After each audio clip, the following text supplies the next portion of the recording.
জয় হিন্দ। আজকে আমরা অষ্টম শ্রেণীর পরিবেশ বিজ্ঞান বই থেকে ষষ্ঠ অধ্যায় অর্থাৎ জীবদেহের গঠন এই অধ্যায় থেকে আমরা পড়ব। আজকে হচ্ছে আমাদের চতুর্থ পর্ব। আমরা 1, 2, 3 অলরেডি এসেছি, আমরা চতুর্থ পর্বটা আজকে শুরু করছি। আমরা আগের ভিডিওতে বলেছিলাম যে আমাদের কোষের মধ্যে কি কি গঠন আছে, তার মধ্যে পড়েছিলাম দ্বি একক পর্দাযুক্ত কোষ অঙ্গাণু আছে। সেই কোষ অঙ্গাণুগুলোর মধ্যে আছে নিউক্লিয়াস, মাইটোকন্ড্রিয়া আর হচ্ছে প্লাস্টিড।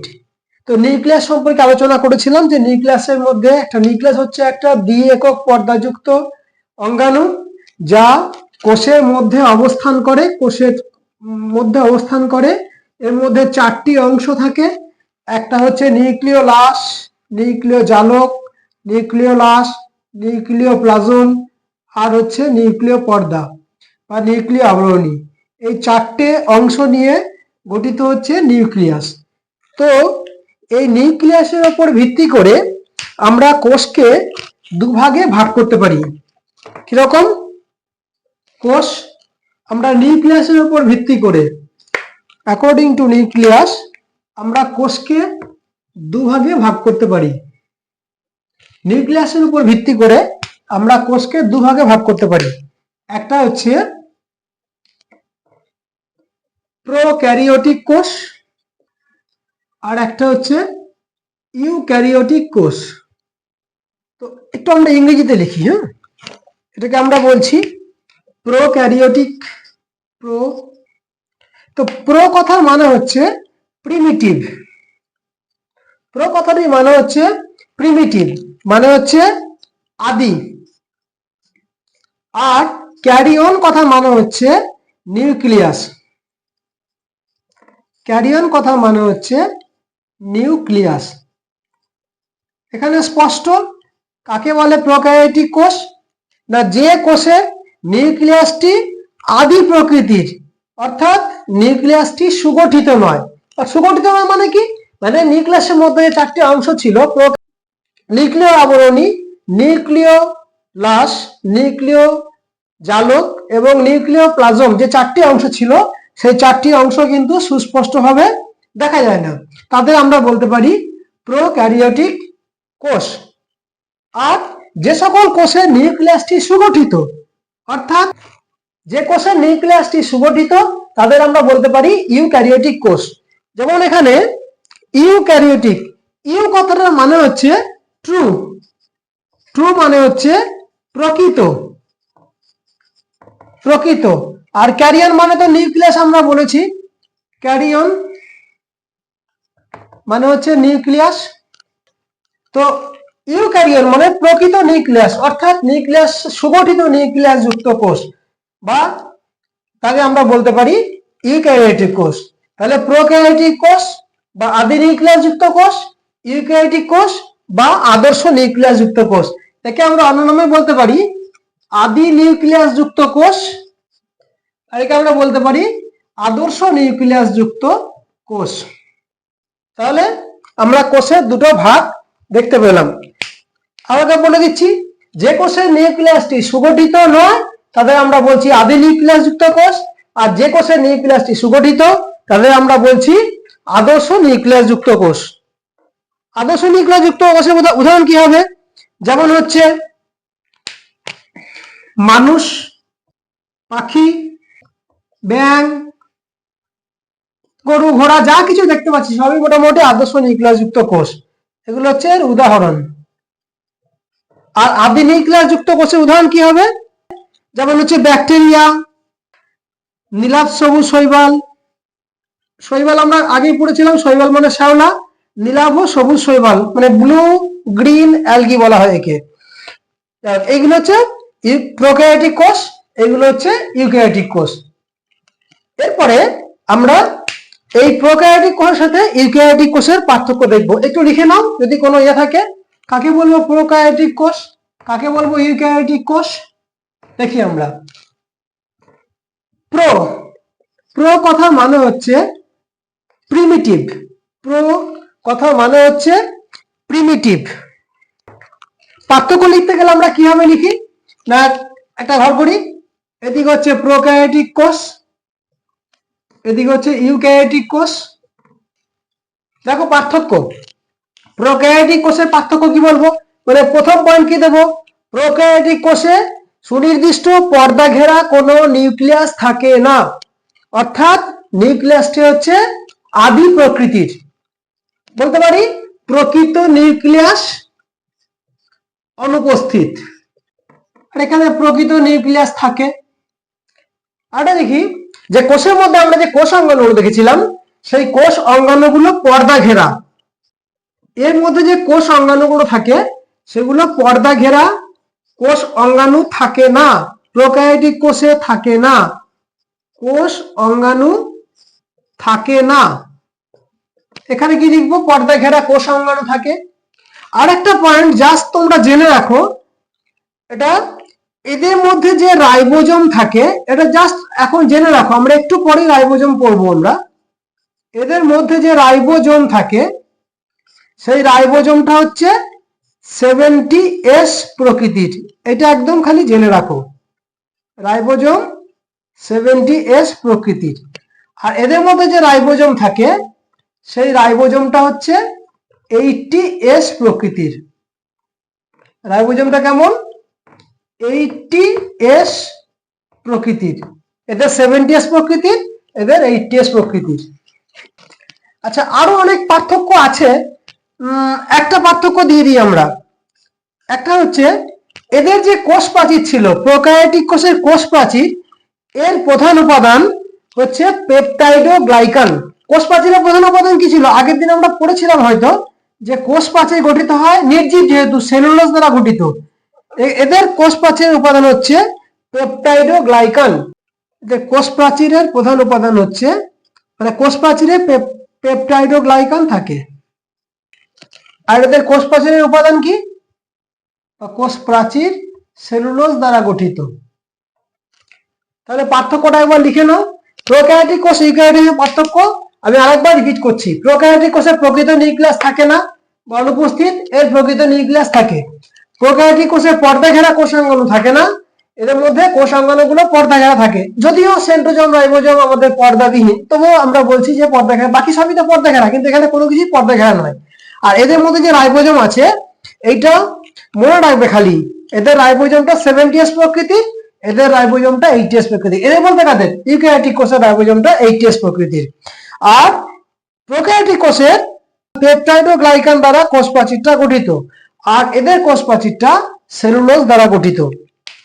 এই হচ্ছে মোটামুটি প্রোক্যারিওটিক কোষ আর ইউক্যারিওটিক কোষের পার্থক্য। আর একটা পার্থক্যের মধ্যে একটা দিয়ে দিই, এর উদাহরণটা দিয়ে দিব আমরা। এর উদাহরণ যেমন হচ্ছে ব্যাকটেরিয়া, নীলাভ সবুজ শৈবাল, যেগুলো আমরা একটু আগে দিলাম, ব্যাকটেরিয়া, নীলাভ সবুজ শৈবাল ইত্যাদি। আর এর উদাহরণটা কি দেব, মানুষ, গরু, ছাগল, ব্যাঙ, পাখি, যা বলবে সবই হচ্ছে এগুলো ইউক্যারিওটিক কোষের মধ্যে পড়ছে। এবার টুকে নাও, আমি পরবর্তী আলোচনায় যাব।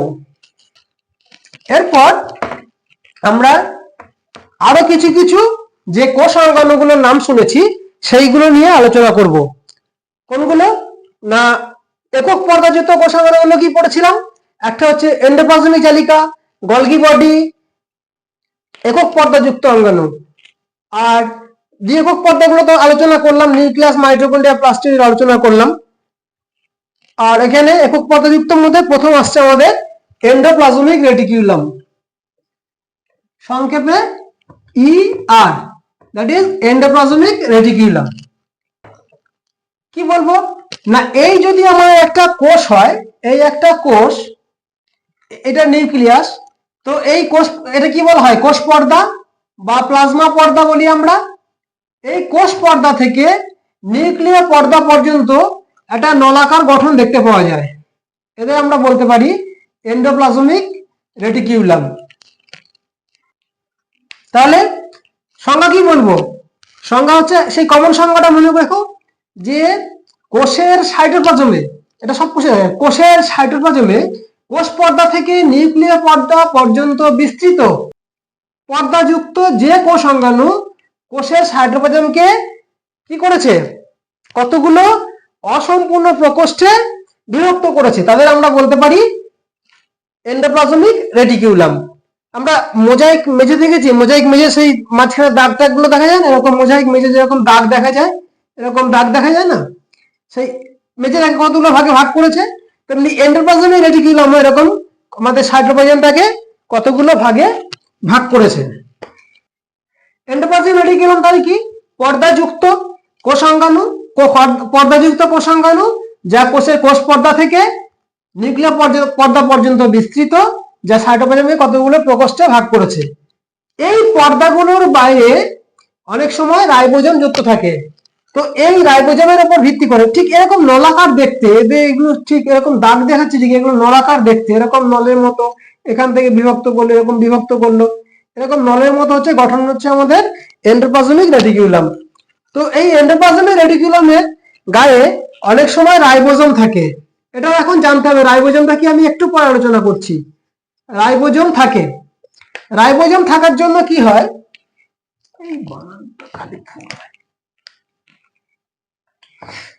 রাইবোজোম থাকার জন্য কি হয়, এই রাইবোজোমের উপর ভিত্তি করে আমরা এন্ডোপ্লাজমিক রেটিকুলামকে দুভাগে ভাগ করছি। একটা হচ্ছে আর ই আর, আর ই আর, আর মানে হচ্ছে রাফ এন্ডোপ্লাজমিক রেটিকুলাম, আরটা হচ্ছে এস ই আর অর্থাৎ স্মুথ এন্ডোপ্লাজমিক রেটিকুলাম, অর্থাৎ স্মুথ এন্ডোপ্লাজমিক রেটিকুলাম।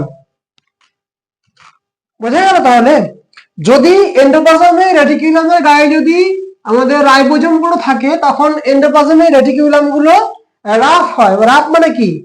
এরকম মসৃণ নয়, অমসৃণ প্রকৃতির, তখন তাকে বলা হয় রাফ এন্ডোপ্লাজমিক রেটিকুলাম বা অমসৃণ এন্ডোপ্লাজমিক রেটিকুলাম। আর যদি এন্ডোপ্লাজমিক রেটিকুলামের মধ্যে মানে কোনো রাইবোজোম না থাকে, তখন সেটা দেখতে স্মুথ হয়, তখন তাকে বলা হয় এসইআর বা স্মুথ এন্ডোপ্লাজমিক রেটিকুলাম। এটাই গেল আমাদের এন্ডোপ্লাজমিক রেটিকুলামের গঠন। এরপরে আমরা যেটা পড়বো সেটা হচ্ছে গলগি বস্তু। এই গলগি বডিটা আবিষ্কারটা হচ্ছেন বিজ্ঞানী ক্যামিলো গলগি।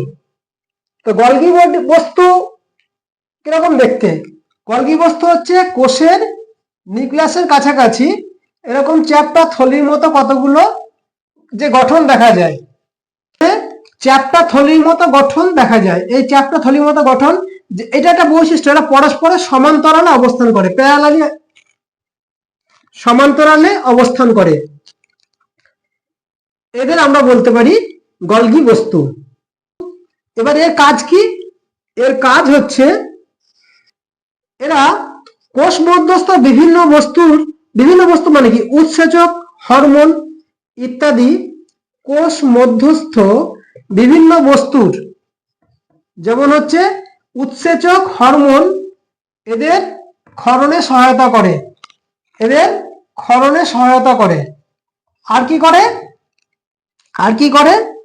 এই সমস্ত বস্তুগুলোকে পরিবহনে সহায়তা করে। কোষ মধ্যস্থ বিভিন্ন বস্তুর ক্ষরণে সহায়তা করে, কোষ মধ্যস্থ বিভিন্ন বস্তুর পরিবহনে সহায়তা করে।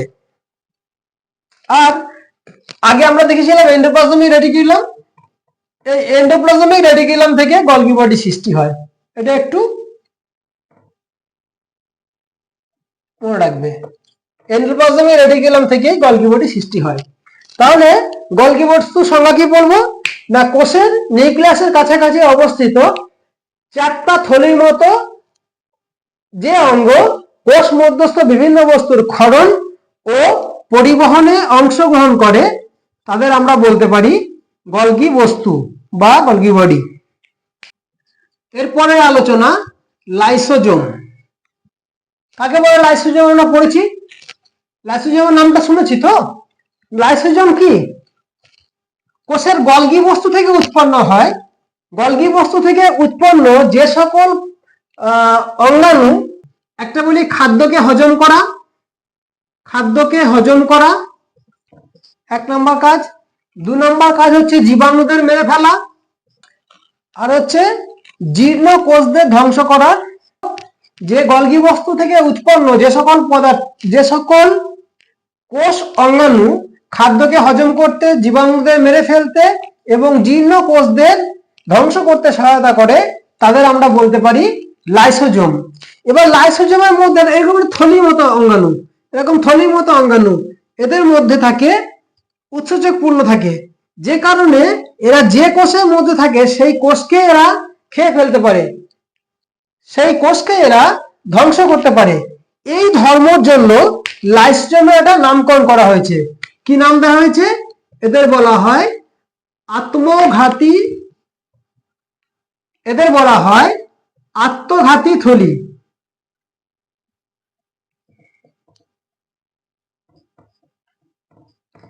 আত্মঘাতী কথা কি আমরা সুইসাইড বলি না, সুইসাইডাল ব্যাগ বলা হয় এদেরকে, অন্য কথা বলা হয় আত্মঘাতী থলি বা সুইসাইডাল ব্যাগ।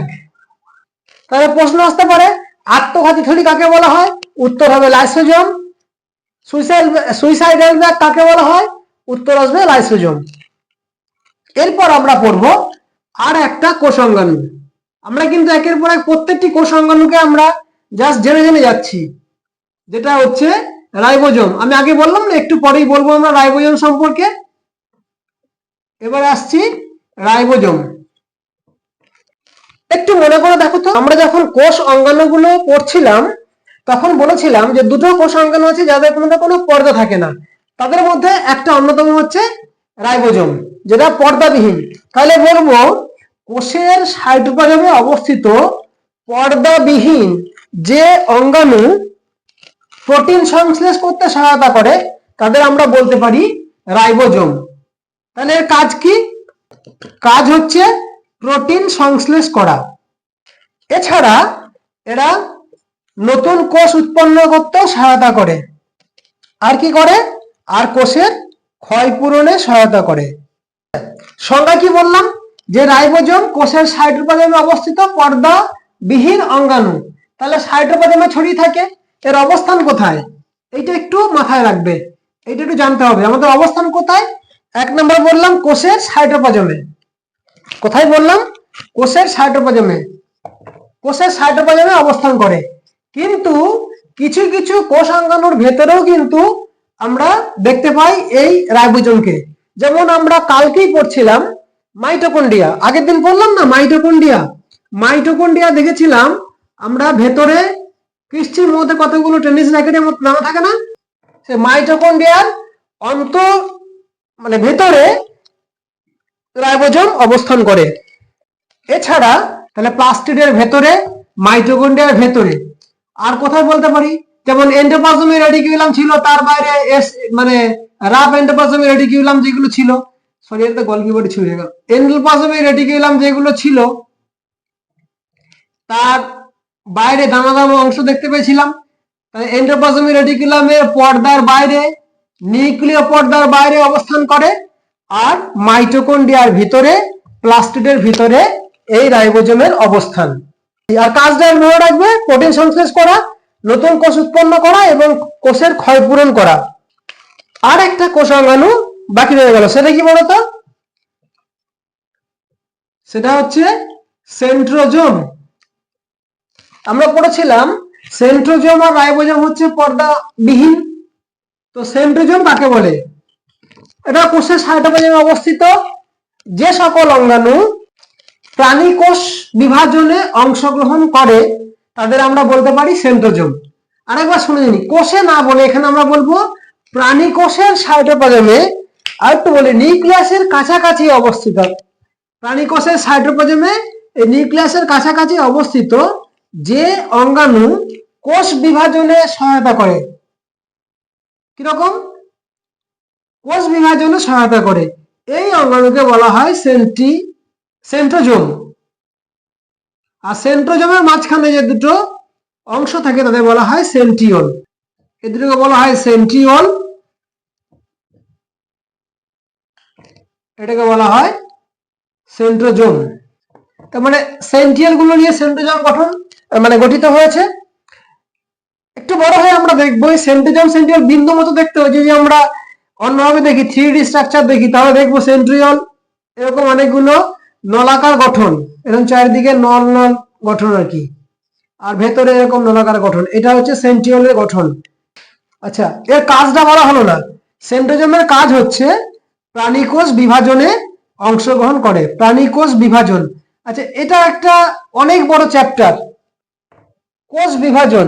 বিভাজন মানে কি? ভাগ হওয়া, মানে একটা কোষ থেকে দুটো কোষ বা দুটো কোষ থেকে চারটে কোষ, এর ফলে যে কোষ ভাগ হয়ে যাচ্ছে, মানে একটা কোষ থেকে একাধিক কোষ সৃষ্টি হওয়ার পদ্ধতি, তাকে বলা হয় কোষ বিভাজন। এই কোষ বিভাজনে অংশগ্রহণ করে কিন্তু সেন্ট্রোজোম। আচ্ছা, আজকের ক্লাস তাহলে এইটুকুই থাকছে। তোমরা সবাই ভালো থেকো। জয় হিন্দ।